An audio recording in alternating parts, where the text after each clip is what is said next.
Sosok ini tahu goloknya di mana.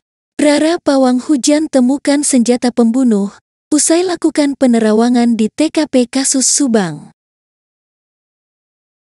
Rara Istiati Wulandari atau yang dikenal sebagai Rara Pawang Hujan, turut hadir saat olah TKP ulang kasus pembunuhan ibu dan anak di Subang Desa Jalan Cagak, Kabupaten Subang.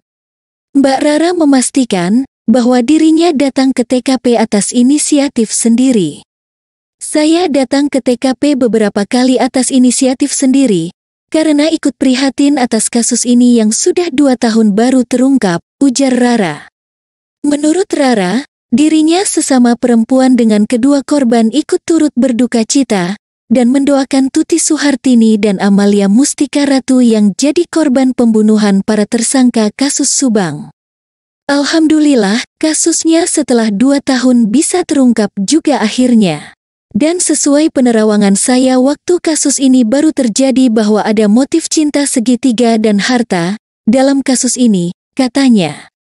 Selain itu, kehadirannya hari ini di TKP juga tak lain ingin menyaksikan jalannya proses olah TKP ulang kasus pembunuhan ibu dan anak tersebut.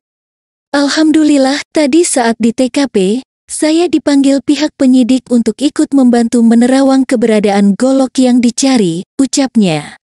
Berdasarkan penerawangan dirinya, Rara mengatakan bahwa golok tersebut sudah tidak ada di sekitar TKP, tapi golok tersebut berada di dalam air. Golok yang diduga digunakan untuk menghabisi nyawa ibu dan anak tersebut, saat ini sudah tidak ada di TKP. Tapi ada di dalam air, ungkapnya, artinya golok tersebut sudah dibuang oleh pelaku ke sungai, namun masih kita terawang golok tersebut dibuang ke sungai mana? Saya masih perlu waktu untuk terus menerawang keberadaan golok tersebut, imbuhnya.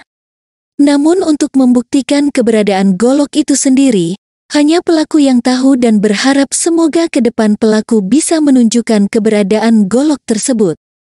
Cepat atau lambat, mudah-mudah pelaku menunjukkan golok tersebut dibuang kemana, katanya.